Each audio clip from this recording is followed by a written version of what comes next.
सभी भाई बहनों को मेरा नमस्कार। स्वागत है आपका हमारे यूट्यूब चैनल BRIS में। जैसा कि आपको थंबनेल से पता चल गया होगा कि हम फ्री IAS का बैच स्टार्ट करने वाले हैं। तो आपके मन में सवाल होगा कि हम आखिर क्यों स्टार्ट कर रहे हैं, इसमें हमारा क्या फ़ायदा है। मुझसे बहुत सारे बच्चों ने ऐसा क्वेश्चन भी पूछा था कि सर आपका क्या फ़ायदा है, आप क्यों स्टार्ट कर रहे हो ऐसे।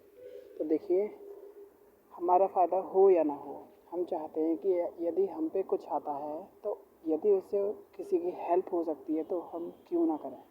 तो इसीलिए हमने ये सीरीज़ स्टार्ट करी है और ये सीरीज़ हम आपको बता दें उन बच्चों के लिए स्पेशली तौर से डिज़ाइन की गई है जिन बच्चों के पास इतना पैसा नहीं है कि वो बड़े बड़े इंस्टीट्यूशन में जाकर एडमिशन लें और वहाँ पे अच्छे से पढ़ाई करें। क्योंकि मैंने देखा है, मैं खुद भी ऐसा ही बच्चा हूँ कि मेरे पास खुद इतनी इनकम सोर्सेज नहीं है कि मैं किसी बड़े इंस्टीट्यूशन में जाऊँ और वहाँ पे एडमिशन लूँ। लेकिन मैंने मेहनत करके पढ़ाई करी है थोड़ी बहुत। मैं ये नहीं कह रहा कि मैंने ज़्यादा कर रखी है, लेकिन थोड़ी बहुत जो भी की है मेहनत से की है। तो मैंने देखा है बच्चों को जो अगर यूट्यूब से फ्री भी पढ़ना चाहते हैं तो उन्हें इतना अच्छा नहीं मिल पाता। यही हमारे इसकी ख़ास बात होने वाली है कि जो बच्चा ये सोच रहा हो कि अरे फ्री तो सब स्टार्ट कर देते हैं, थोड़ा बहुत फ्री पढ़ाते हैं और बस उसके बाद फिर पैसे मांगने लग जाते हैं। तो देखिए, मैं आपको इस बात को स्पष्ट कर दूं कि ऐसा कुछ नहीं है। जब तक मेरे से हो सकेगा, जब तक मैं कर सकूंगा अपनी तरफ से कि मैं फ्री पढ़ाऊँ, मैं तब तक आपको फ्री पढ़ाऊँगा। आप देख सकते हैं मेरे पास ना तो कोई डिजिटल बोर्ड है ना ही कुछ है, क्योंकि मैं भी इकोनॉमी से थोड़ा कम हूँ और मैं आर्थिक कम होने की वजह से ना तो डिजिटल बोर्ड, ना एक अच्छा और ना ही अच्छी ग्राफिक्स वगैरह खरीद सकता हूँ। मैं जिस तरह से आपको पढ़ा रहा हूँ बस यही मेरा सब कुछ है। मैं बस जैसा देना चाहता हूँ बस ऐसा लीजिए। आपको इतना परफेक्ट और इतना अच्छी तरह से मिलेगा कि मेरा जो कॉन्सेप्ट होगा वो आपके सीधे दिमाग में जाएगा। ऐसा नहीं है कि अरे बीच में से कुछ पढ़ा दिया फिर कुछ पढ़ा दिया, ऐसा कुछ नहीं होने वाला है। और ना ही ऐसा कुछ होगा कि हम आपको बीच में ही छोड़ के चले जाएं। बस हमें आपकी सपोर्ट की ज़रूरत है। तो आज की ये मेनली क्लास थी कि हम अपनी क्लास के बारे में थोड़ा सा इंट्रोडक्शन दें, जो कि आपको मिल चुका है और आप समझ चुके हो। और थोड़ा बहुत और बच्चों के क्वेश्चन होंगे कि सर क्या इसमें हमें PDF वगैरह मिलेगी कोर्स में। तो जी हाँ जी, बिल्कुल आपको PDF मिलेगी, बिल्कुल मिलेगी। लेकिन अभी थोड़ा बहुत टाइम लगेगा क्योंकि अभी मैंने शुरू किया है तो मेरे को भी PDF वगैरह डिज़ाइन करनी पड़ेंगी। आप टेंशन ना लें, आपको PDF सबको मिलेंगी। और एक और क्वेश्चन था कि सर हम इसे ज्वाइन कैसे कर सकते हैं। देखिए, मैंने अभी तो ये यूट्यूब चैनल के लिए वीडियो बनाई है। अगर आप यूट्यूब चैनल पे डायरेक्ट वीडियो पे क्लिक करके आए हो थंबनेल पे तो आप चैनल को सब्सक्राइब कर सकते हो। और वैसे मैंने एक यूट्यूब का चैनल बनाया हुआ है, व्हाट्सएप चैनल। मैं उसकी लिंक डिस्क्रिप्शन में दे दूँगा। वहाँ पे यूट्यूब के जो क्लासेस हुआ करेंगी उसकी नोटिफिकेशन आया करेगी, तो आप उसे भी ज़रूर फॉलो कर लीजिएगा। और जिन बच्चों को मैंने व्हाट्सएप पे या व्हाट्सएप के ग्रुप पे सेंड किया है तो मैं आपको बता दूँ ये इसीलिए किया है ताकि आप इसके बारे में जान सको, समझ सको। और आप चैनल को सब्सक्राइब कर लोगे तो आपके पास नोटिफिकेशन तो वैसे ही जाता रहेगा। देखिए, ये मत सोचना कि जैसे और लोगों की तरह फ्री की क्लास होती है केवल उसी का होगा, कंटेंट में कोई दम नहीं होगा। मैं बस इतना कहना चाहूँगा कि आप बस एक बार पढ़ के तो देखिए, ज़्यादा नहीं, 3 4 5 इतने तो कर सकते हो ना। इतना तो आपके पास डाटा होगा, इतना तो टाइम होगा, इतना तो हर कोई कर लेता है। बस इतना करके देखिए। अगर आपको मेरा कंटेंट जो मैं देने जा रहा हूँ अगर आपको गलत लगे या फिर समझ नहीं आए तो कोई बात नहीं, आप इसे छोड़ सकते हो। लेकिन मैं आपको यकीन दिलाता हूँ कि आपने अगर इस बैच से पढ़ाई करी जो कि फ्री का है, आपको 1 रुपया भी देने की ज़रूरत नहीं है। जब तक मैं कर सकता हूँ तब तक मैं आपको फ्री पढ़ाऊँगा और जब मेरे बस की नहीं होगी, मैं ज़्यादा ही आर्थिक कमज़ोर हो जाऊँगा तो हम कुछ आपसे हेल्प लेंगे। लेकिन उस तरह की हेल्प नहीं कि जो मैं आपसे कहूँ कि आप मुझे 1 लाख रुपए दीजिए या 2 लाख रुपए दीजिए या 10,000 दीजिए या 20,000 दीजिए। इतनी सारी चीज़ नहीं। अगर इकोनॉमी आपसे मतलब मैं अपने आर्थिक रूप से ज़्यादा कमज़ोर हूँगा तो आपसे मैं ज़रूर मदद की गुहार लगाऊँगा, ऐसी बात नहीं है। लेकिन जहाँ तक मैं जानता हूँ इसकी बहुत ही कम ज़रूरत पड़ेगी। तो चलिए शुरू करते हैं। हाँ जी, इसमें एक और क्वेश्चन था कि कब तक फ्री होगा। ये वाला क्वेश्चन जो था कि कब तक फ्री रहेगा बैच, तो मैं आपको बता दूँ, ये मैंने आपको बताया जब तक मेरे से हो पाएगा तब तक फ्री बैच रहेगा, और ऐसा नहीं उसके बाद नहीं रहेगा। जब हम थोड़ा आर्थिक से अच्छे हो जाएंगे तो इसे कंटिन्यू रखा जाएगा, और ये नहीं कि कंटिन्यू रखने छोड़ दिया आर्थिक रूप से कमज़ोर तो 6-6 महीने छोड़ दिया, ऐसा कुछ नहीं है। आपकी क्लासेस कंटिन्यू कराई जाएंगी, आप बिल्कुल भी टेंशन ना लें। फ्री है तो है, और फ्री बैच पूरा रहेगा। मैं ये नहीं कह रहा कि थोड़ा बहुत रहेगा। हाँ, इतना ज़रूर हो सकता है कि अगर आगे इन फ्यूचर हम कोई पेड क्लासेस लाएँ तो उसमें थोड़ा बहुत हो सकता है, लेकिन इस रूप में मैं नहीं लाऊंगा कि मैं आपसे 1000, 2000, 5000, लाख, 2 लाख रुपए की कहूँ कि आप इतने रुपए हमें दीजिए। ऐसा कुछ नहीं होने वाला है। और चलिए पढ़ते हैं। हम इसमें जियोग्राफी के बारे में बात करने जा रहे थे कि जियोग्राफी का इंट्रोडक्शन करने जा रहे थे कि हम बैच कहाँ से शुरू करेंगे है इसका। देखिए, मैं आपको जियोग्राफी से ही क्यों पढ़ा रहा हूँ, क्योंकि मैंने सब्जेक्ट क्लियर किए हैं तो मुझे पता है कि आपकी बेस कहाँ से शुरू की जा सकती है। आप ये कहेंगे कि सर आपने NCERT से क्यों शुरू नहीं किया। आप NCERT तो इसे शुरू कर सकते थे। तो मैं आपको बता दूं, NCERT हम भी पढ़ाएंगे। आपको NCERT पढ़ाई जाएगी, फुल मैपिंग पढ़ाई जाएगी, जितने भी IAS के सारे सब्जेक्ट हैं वो सारे फ्री पढ़ाए जाएंगे, आप टेंशन ना लें। लेकिन मैं आपसे बस यही कहना चाहूँगा कि आप अच्छे से मेहनत करना, हमें अपना समर्पण देना, और प्लीज़ फोकस करके पढ़ना, ठीक है। अभी ये वीडियो आपको रिकॉर्डेड मिल रही होगी। जैसे ही हम थोड़ा आर्थिक रूप से थोड़ा अच्छा हो जाएंगे, आपको वीडियोस लाइव मिला करेंगी। आपके जो डाउट वगैरह रहा करेंगे, अभी फ़िलहाल में वो डाउट आप वीडियो के कमेंट में कमेंट कर दिया करना। कमेंट सेक्शन जो है उसमें कमेंट, तो अब मैं आपको या तो अगर कोई टॉपिक ऐसा रहेगा कि जिस पे अलग से स्पेशल वीडियो बनानी हो, की ज़रूरत हो, नहीं समझा पाऊँ, तो मैं आपको उस पर स्पेशल वीडियो बना दिया करूँगा। और अगर कोई ऐसा टॉपिक है जिस पर मैं अगर कमेंट सेक्शन में ही जवाब दे सकता हूँ तो मैं कमेंट सेक्शन में, और अगर ज़्यादा लोग एक ही क्वेश्चन को पूछेंगे तो मैं उस पर स्पेशल वीडियो बना दिया करूँगा। तो आप ये सोच रहे होंगे कि मैंने यहाँ पर लगाया हुआ है, इससे बेहतर कुछ नहीं। तो मैं आपको बता दूँ, सच में इससे बेहतर अगर आपको मिले तो आप ज़रूर छोड़ के जाइएगा। लेकिन एक बार, कम से कम एक बार अपने आप को तो मौका दे सकते हो ना। मुझे नहीं दो, मुझे मत दो आप तो, लेकिन अपने आप को तो दे सकते हो ना। आपके 2, 4, 5 घंटे में क्या हो जा रहा है, नहीं कुछ पढ़ा जाता ना। लेकिन सोचिए, कुछ बच्चे ऐसे हैं जो कुछ नहीं कर सकते, लाइब्रेरी में जाके बैठ जाते हैं, लाइब्रेरी का खर्चा अलग, फ़ोन का रिचार्ज का खर्चा अलग। लेकिन फ़िलहाल में बच्चा फ़ोन तो चला रहे हैं ना, यूट्यूब पर रील्स को स्वाइप करते करते टाइम बिगाड़ने में क्या फ़ायदा है।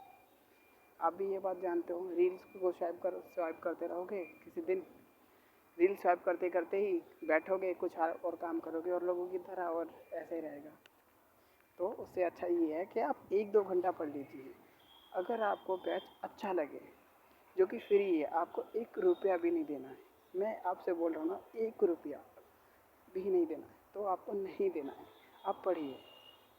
ओके, तो चलिए शुरू करते हैं। हम पढ़ने वाले थे जियोग्राफी का इंट्रोडक्शन। तो मैंने कुछ ये तैयार करके रखा है आपके लिए जियोग्राफी के इंट्रोडक्शन में, जो मैं आपको देने वाला हूँ। क्योंकि कुछ बच्चे ये कहेंगे कि नहीं सर आप ऐसे ही पढ़ा रहे हो, आपने कुछ लिखा नहीं है। तो क्योंकि वाइट बोर्ड नहीं है, अगर वाइट बोर्ड होता तो मैं लाइव भी आता आपको, बिल्कुल मैं अपने फेस को भी लाइव लाता और वाइट बोर्ड को भी लाइव लाता। लेकिन मेरे पास इतनी सारी चीज़ें नहीं है कि मैं आपको अपना फेस शो करूं और लाइव आऊँ और वाइट बोर्ड से पढ़ाऊँ। तो आप समझ सकते हो, तो मैं ऐसे ही पढ़ा सकता हूँ, कोई बात नहीं। बहुत बड़ी बड़ी कंपनियाँ ऐसी होती हैं जो छोटे से शुरू होती हैं और खूब बड़े बड़े तक जाती हैं। अगर आपका साथ रहा तो क्यों नहीं होगा, सब कुछ होगा। आखिर हम एक दूसरे की हेल्प के लिए तो जुड़े हैं। जुड़े ना, एक दूसरे की हेल्प करेंगे तभी तो। और मैं आपको बता दूं, इसको शेयर ज़रूर करना, ताकि कुछ ऐसे और भी बच्चे होंगे जिनको इसकी ज़रूरत होगी, उन तक भी ये चीज़ पहुंचाना। तो चलिए हम बन हम बात करने वाले हैं ज्योग्राफी की, जिसे हिंदी में भूगोल कहते हैं। एक क्वेश्चन और मैं आपको क्लियर कर दूं कि आप सोच रहे होंगे सर यहाँ पे आप हिंदी में ही पढ़ाने वाले हो, तो नहीं, हिंदी प्लस इंग्लिश। इतना इंग्लिश नहीं और इतना हिंदी नहीं, बीच बीच में कुछ चीज़ें लेके चलेंगे, लेकिन मेरे जो बोलने का माध्यम होगा वो हिंदी ही होगा। ओके, तो हम वापस आते हैं। तो हम बात कर रहे थे भूगोल की। भूगोल है क्या? देखिए, इसमें दो शब्द हैं, एक तो ये भू वाला शब्द है, और ये वाला, और एक ये गोल वाला शब्द है। तो भू से हो गया भूमि, राइट, भू से होगी भूमि, और गोल मतलब राउंडेड चीज़। तो अब मुझे बताइए, भूमि और एक शब्द है राउंड, इसका मतलब जो राउंड क्या है, किसके बारे में बोल रहा है? भूमि राउंड, यानी कि भूमि यानी अर्थ, अर्थ ही तो, अर्थ पे ही तो भूमि है। आसमान में तो नहीं है, वायुमंडल में तो नहीं है ना, अंतरिक्ष में तो नहीं है ना। भूमि जो है पृथ्वी पे ही तो स्थित है। तो भूमि के बारे में अध्ययन, यही होता है हमारा भूगोल। ओके, यानी कि पृथ्वी के बारे में अध्ययन, यही होता है भूगोल। अब आप कहोगे पृथ्वी के बारे में क्या अध्ययन, तो मैं आपको बता दूं, मतलब पृथ्वी के बारे में, पृथ्वी में जो सारी चीज़ें होती हैं, जैसे कि पृथ्वी की आंतरिक संरचना, पृथ्वी अंदर से कैसी है, पृथ्वी अंदर से दिखने में कैसी है। अगर हम पृथ्वी में, अगर आप जिस ज़मीन पर खड़े हो, अगर उसमें हम गड्ढा खोदते जाएं तो हमें क्या मिलेगा, हम कहाँ तक पहुँचेंगे, और हमें बीच में रास्ते में क्या क्या चीज़ें मिलेंगी। एक तो ये आएगा भूगोल में, ओके, एक आसमान के बारे में आएगा, वायुमंडल के बारे में आएगा, क्लाउड्स, सारी चीज़ें आ जाएंगी। पृथ्वी पे तो ये सारी चीज़ें स्थित हैं। इसमें आएगा पृथ्वी से बाहर अंतरिक्ष के बारे में भी आएगा, ओके, और समुद्र के बारे में आएगा, महाद्वीपों के बारे में आएगा। ये सारी चर्चा हम आगे करेंगे। तो आपको भूगोल समझ में आ गया, ओके। अब हम बात करते हैं कि इसका एक और होता है जियोग्राफी। भूगोल का इंग्लिश वर्ड होता है जियोग्राफी, ओके। तो देखिए, इसमें भी क्या है, इसमें भी जी है। जियो का मतलब होता है पृथ्वी, और ग्राफी का मतलब होता है वर्णन करना, यानी कि डिस्क्राइबिंग अबाउट अर्थ, ओके। ठीक है, अब हम भूगोल का अर्थ समझ चुके हैं। जब हम भूगोल का अर्थ समझ चुके हैं तो हम, हमारे मन में ये सोचेंगे कि सर आखिर भूगोल होते कितने तरीके के हैं, मतलब होते कितने प्रकार के हैं। तो भूगोल दो प्रकार के होते हैं, यहाँ पर मैंने हिंदी में नहीं लिखा है। एक होता है फिजिकल जियोग्राफी, जियोग्राफी हम समझ चुके हैं जियोग्राफी होता क्या है, ओके। एक होता है तो फिजिकल जियोग्राफी, और एक होता है ह्यूमन जियोग्राफी। फिजिकल जियोग्राफी मतलब भौतिक भूविज्ञान, यानी कि भौतिक भूगोल। एक होता है ह्यूमन जियोग्राफी, इसे ह्यूमन जियोग्राफी बोलते हैं, या मानव भूगोल भी बोलते हैं हिंदी में, ओके। तो फिजिकल जियोग्राफी मतलब क्या, हमने फिजिकल जियोग्राफी बोल दिया, इसका मतलब ये थोड़ी है कि हम फिजिकल जियोग्राफी के बारे में कुछ जाने ही ना। फिजिकल जियोग्राफी मतलब, फिजिकल मानी क्या होता है, सबसे पहले तो हम इसे सोचें कि आखिर फिजिकल मीन्स क्या होता है। तो फिजिकल मीन्स, आप जानते हो, फिजिकल वह सारी चीज़ें जिन्हें टच कर सकते हैं फिजिकली, ओके। एक होता है शब्द वर्चुअली, एक होता है फिजिकली। वर्चुअली को हम शॉर्ट में VR लिखते हैं, और फिजिकली को शायद PH लिखते हैं, आई थिंक लिखते होंगे, ठीक है। वर्चुअल का मतलब क्या होता है, जैसे हम टच ना कर सकें, वही वर्चुअल है, ओके। अब आप कहोगे कि नहीं सर, अंतरिक्ष और हवा, मतलब अंतरिक्ष हो गया, ये सारी चीज़ें होंगी, क्या ये वर्चुअल हैं? नहीं, हमें नहीं लगता है कि हम इन्हें टच नहीं कर रहे हैं, लेकिन वास्तविक में हम आसमान को भी टच कर रहे हैं, ओके। तो वो सारी चीज़ जिसे हम टच कर सकते हैं। अब हम टच किस किस चीज़ों को करते हैं, अब आपके समझ में आएगा ना सर, कि आप क्वेश्चन करोगे ना सर हम टच किस किस चीज़ों को करते हैं, तो आपसे मैं पूछूं तो आप इसका क्या जवाब दोगे? हम बॉल को टच करते हैं, हम ईंट को टच करते हैं किसी का खोपड़ा फोड़ने के लिए, सिर लाल करने के लिए, है ना। कभी कभी डंडे को भी टच करते हैं, लड़ाई हो जाती है। इंसान को भी टच करते हैं, कुछ ऐसे लोग होते हैं जो इंसान को टच करते हैं, छेड़खानी करते हैं, ठीक है। तो अगर मैं एक शब्द में, अगर आप मेरे से पूछना चाहोगे कि नहीं सर हमें ऐसा चीज़ बताइए, ऐसा तो बहुत सारी चीज़ें हैं जिन्हें हम टच करते हैं, एक शब्द में अगर पूछना चाहो तो हम किन किन चीज़ों को टच करते हैं एक शब्द में, तो मैं कहूँगा कि प्रकृति पे, यानी कि प्रकृति में जो सारी चीज़ें उपस्थित हैं हम उन सभी चीज़ों को टच करते हैं जो प्रकृति ने हमें दी है, हम उन सारी चीज़ों को टच करते हैं। ओके, मतलब कि प्रकृति में, पर्यावरण में, हमारे आसपास की चीज़ों में जो भी सारी चीज़ें उपस्थित हैं हम उन चीज़ों को टच करते हैं।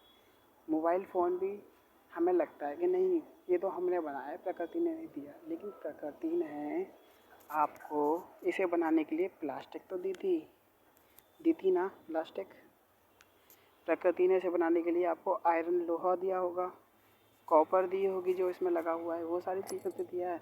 हमने केवल इनको जोड़कर एक पार्ट बना दिया है जिसे हम टच कर रहे हैं।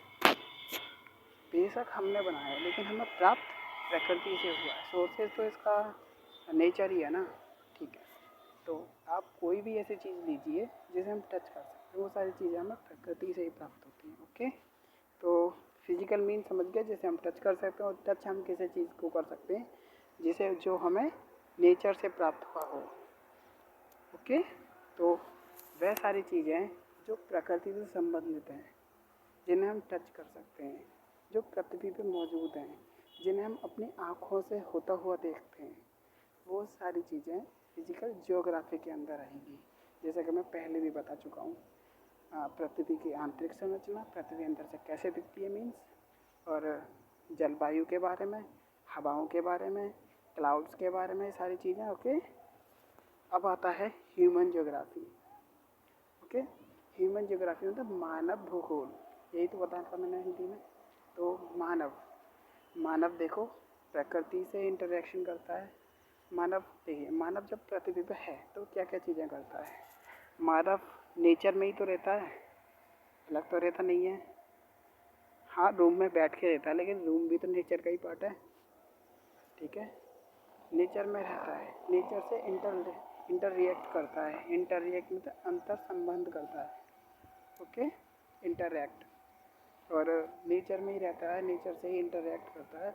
प्लस जो हमारे पृथ्वी फिजिकल प्रोसेस वगैरह हो रही हैं, जो फिजिकली क्रियाएं हो रही हैं, रिएक्शंस हो रही हैं, उनसे भी, हवा जब चल रही है उनसे भी तो रिएक्ट कर रहा है, यानी पृथ्वी में पर्यावरण से भी तो रिएक्ट कर रहा है। तो ह्यूमन ज्योग्राफी अगर आप ओवरऑल देखोगे तो इसमें मानव प्रकृति से जुड़ जाता है। ओके, इसमें मानव प्रकृति से जुड़ जाता है, नेचर से, प्लस नेचर में फिजिकल चीज़ों से जुड़ जाता है। समझ में आ गया? ठीक है।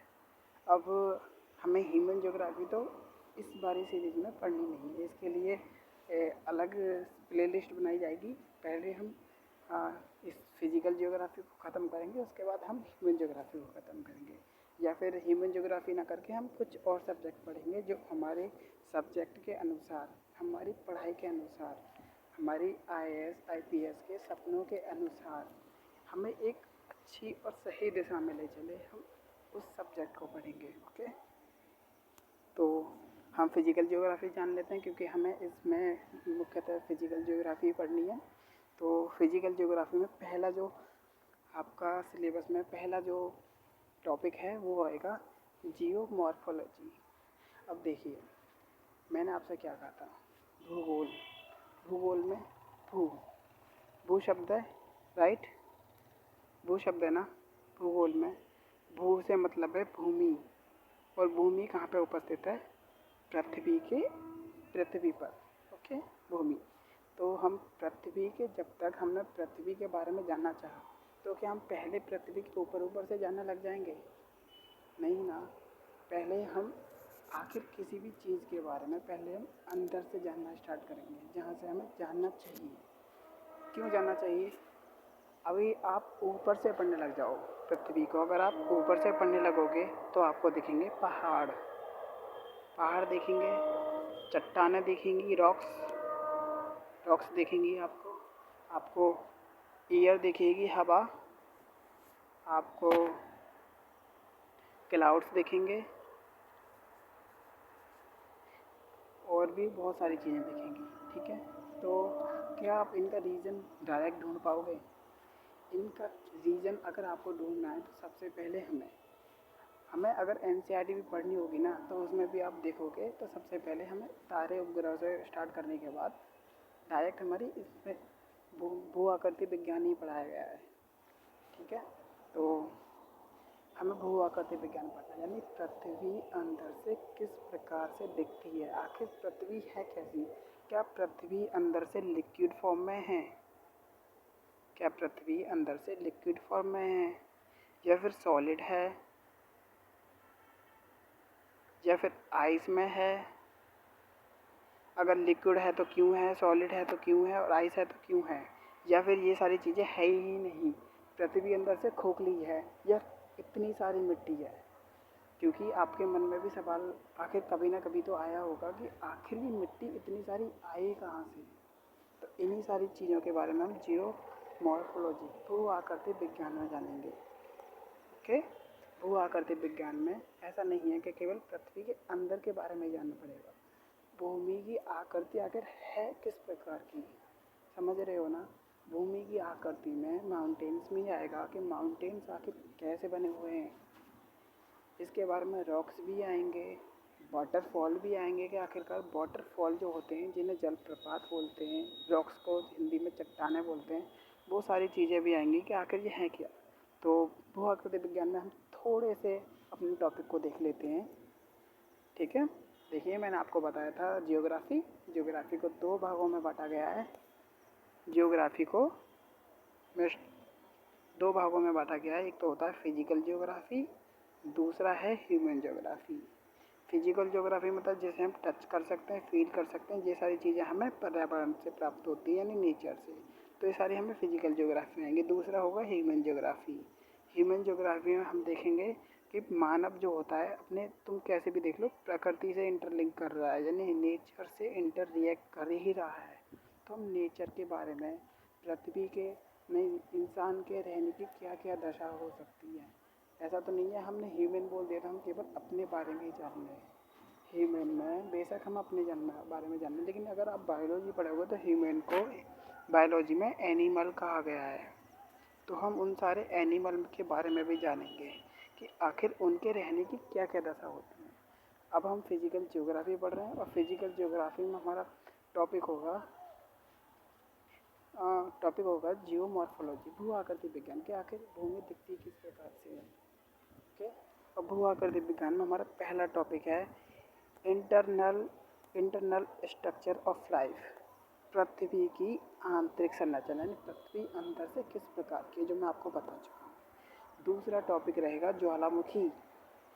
ठीक है, ये क्यों रहेगा आपको इंटरनल स्ट्रक्चर ऑफ लाइफ में पता चलेगा। उसके बाद भूकंप भी क्यों रहेगा पता है। ये सारे टॉपिक मैं पढ़ चुका हूँ, और मैंने खुद से जानबूझ के अपने आप से ये सारे टॉपिक बीच बीच में से उठा के इसके साथ रखे, क्योंकि मेरा ऐसा मानना है कि अगर आप कोई भी सब्जेक्ट पढ़ लो, उस सब्जेक्ट को आपको उसके अनुसार अगर पढ़ोगे तो वो आपको अच्छे से समझ आएगा।